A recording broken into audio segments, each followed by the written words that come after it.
Chris Hedges and Joe Sacco did this book, Days of Destruction, Days of Revolt. They went into some of our nation's most impoverished areas, what they call sacrifice zones. These are the first areas that knelt before the dictates of the marketplace, when unfettered corporate capitalism expansion no longer had external impediments, nothing to stop it, nothing to hold it back. Well, what about the Democratic Party?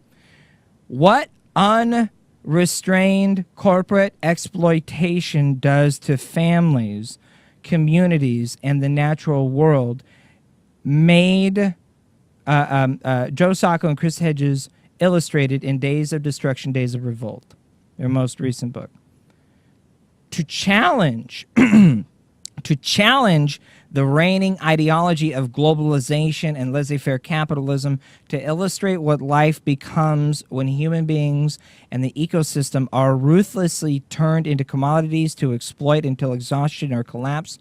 And we wanted to expose as impotent the formal liberal and governmental institutions that once made reform possible, institutions no longer equipped with enough authority to check the assault of corporate power. What do you mean? You mean well, like I'm on the good guys team, right? Well, what is your team achieving? Really? Chris Hedges goes on, in these sacrifice zones, in these post-industrial cities such as Camden, New Jersey, Detroit, Michigan, the coal fields of southern West Virginia.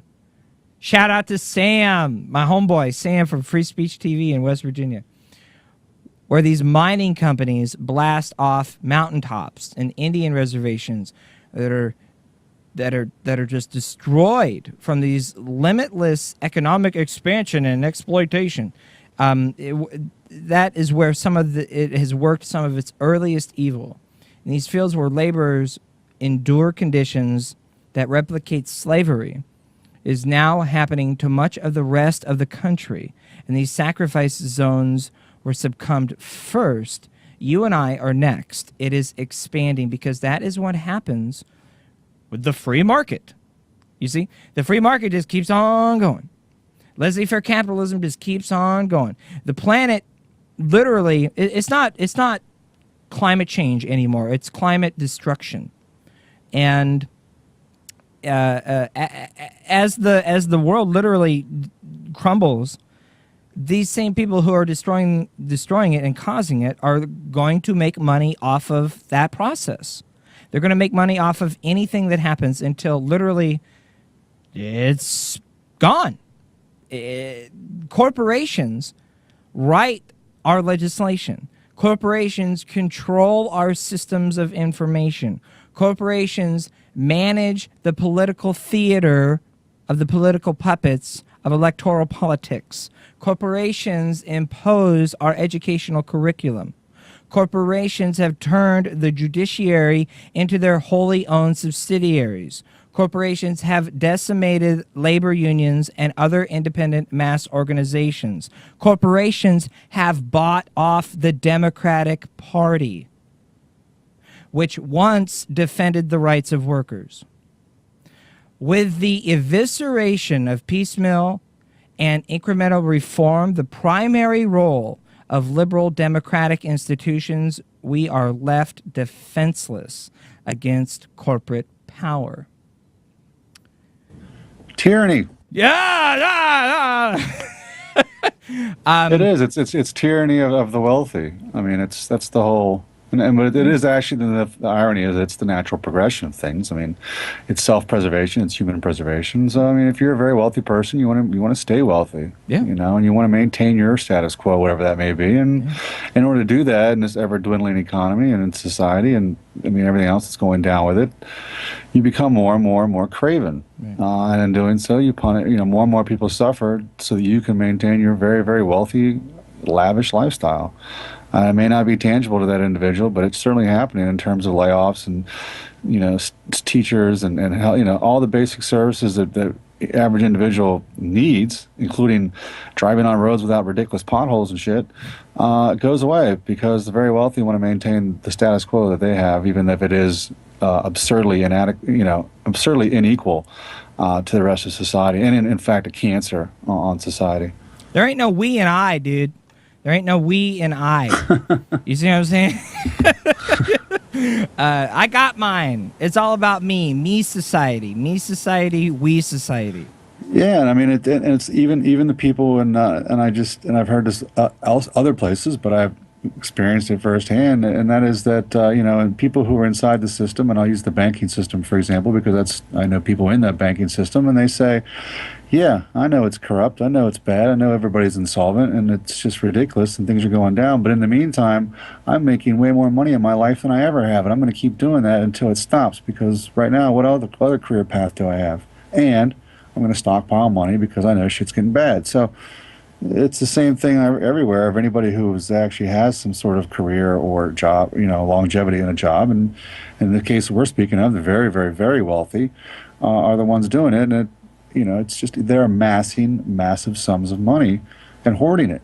And that money comes out of the pockets of you and I because they're not paying their share of taxes on it. So it's all the wealth inequality for starters. Snark, one of the awesome chat room members who's live in the chat room right now, filterfreeradio.com, says, same here. I dropped out of local politics when everybody else was wealthy and I was unemployed, and they kept telling me to volunteer more. Yeah, come on down, work for free. It's summer, man. We need some summer interns. We need those summer interns. On that side note, it's depressing as shit looking for a job around here on Craigslist or even WashingtonPost.com or whatever it is, because, well, the Craigslist ads, for starters, are all volunteer, summer interns. And so any kind of career path that I would like to do that would be somewhat, for the betterment of society, if you will, at least theoretically anyway, it doesn't pay. It literally doesn't pay. I mean, it doesn't pay at all. In other words, you're volunteering your time, or you're an intern with hopes of getting college credits and job experience, but it's literally a non-paid job, which is otherwise slavery. Right. I mean, it's not like the definition of slavery. It's not like they didn't pay me nothing like I work at Walmart. No, it's like they didn't pay me nothing like I was a slave. There's a difference. Yeah, like I would love to do this as a career and full time and things like that, but there's no money in it. And why is there no money in it? Because there's no money in bringing the capitalist system down. It's completely antithetical to capitalism. Right. I mean, that was the running joke that Keith Olbermann used to have while he was on the air. Was that I can sit here and be on the air and ridicule the very people who are paying me because I'm getting good ratings and they're making more money than I am. You know what I mean? They're making money off of me. Right. And that got to a head where obviously they weren't making enough money off of him for the damage he was doing, and so he's not on the air right anymore. On, man. Well, and that's and that leads me to this other thought that I'm struggling with is, as I am also looking for a job and looking for a real career. Next step forward in career-based, employment. And I'm saying to myself, doesn't matter where you work, who you work for, what organizations, what institutions you become involved with, no matter how good on the morality scale and they may be or whatever, if you really try and you really think about it, if you're really going to live the moral life, you're going to clash with any institution you come in contact with, whether that's your place of employment or your job or your place of employment or your job or like your church or whatever have you. And if that conflict either happens publicly or it happens internally, and it is what it is. But there will always be a conflict there. And then you have the people who are like, man, this is some shit, man. I gotta blow the whistle on this. Woo-hoo, you know what I'm saying? The whistleblowers. So good on them. They're today's heroes, no doubt. And speaking of whistleblowing, back to the Chris Hedges article for a few minutes before we take a break. The Department of Justice recent seizure of the 2 months of records of phone calls to and from the editors and reporters at the Associated Press, the big AP scandal here. It's the latest, but it's a series of these dramatic assaults against our civil liberties. It is part of an effort to hunt down the government official or officials who leaked the information to the AP. Not about what information was in the leak. Not information concerning that of a foil plot to about this apparently to blow up some passenger jet, but information concerning phones of Associated Press bureaus in New York, Washington, D.C., and Hartford, Connecticut, as well as the home and mobile numbers of editors and reporters, was secretly confiscated, along with measures such as the use of the Espionage Act against whistleblowers. This is all going to put a deep freeze on all independent investigations into abuses of government and corporate power, which anymore, you talk about the literal definition of fascism, it is the merger of corporate and government power. And we are there almost. It's approaching it scarily. And you see the crackdown, the use of the Espionage Act twice as many times by the Obama administration since 2009 as it was ever used since its first inception in 1917. It's been used 3 times, ever. Wow. So in 90 years, roughly, it's been used 3 times up until, what, 10 years, 4 years ago. The first time it was ever used was Ellsberg, Daniel Ellsberg, 71, on the Pentagon Papers. And right. And that was dismissed, by the way. He was obviously exonerated. You've heard WikiLeaks. You've heard the name Bradley Manning. You've heard the name Julian Assange, Thomas Drake, Jeremy Hammond, Daniel Ellsberg, John Kirchhoff, the reason we know we have waterboarding. He's in jail right now. Yeah, the whistleblower. These are today's heroes.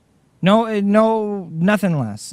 And there's a difference between leaking and whistleblowing, and we talked about that as well. Whistleblowing, bringing forth the truth to expose corruption, leaking to leak classified or other information for personal gains. And again, this is a series of assaults on the civil liberties. The 2001 authorization for use of military force to carry out the assassination of U.S. citizens, the FISA Amendment Acts, which makes legal what was once illegal, the warrantless wiretapping, the monitoring of tens of millions of U.S. citizens, 1.7 billion emails and phone calls a day, Section 1021 of the National Defense Authorization Act, which permits the government to have the military seize U.S. citizens, strip them of due process, and hold them in indefinite detention. Taken together, there's like almost no civil liberties left. And a handful of corporate oligarchs around the globe have everything. Wealth and power and privilege. And the rest of us are saying, what the fuck? Being the underclass kind of sucks. And it's increasingly sucking. We're increasingly seeing poverty, impoverished, and ruthless repression. There is one set of laws and regulations for us, and there is a whole other set of laws and regulations for a power elite that functions as a global mafia. That's a really good term. It's a global mafia. It is totally a global mafia. Because the behavior is the same. I mean, it's literally the behavior is the same. Hey, you say, and that's why Jon Stewart's so funny, because he does that fake mafia voice and is like, hey, you don't talk about this. I'll come break your face. Right. The fat Tony from The Simpsons, it's like yeah, he's telling me it's a stereotype of Italian mobsters, but it's the same reality in terms of intimidation and suppression. No dumping in the lake. Oh, fine. I'll take my yacht trimmings elsewhere. I think there was a body in that bag. Yeah, I thought that too. Until he said yard trimmings. You gotta learn to listen. We have got to take a quick break on this truth-telling, honest, independent, alternative media outlet, Filter-Free Radio, filterfreeradio.com. More Chris Hedges, Rise Up or Die, and my blog, Love, Hope, and Faith, when we come back on Filter-Free Radio.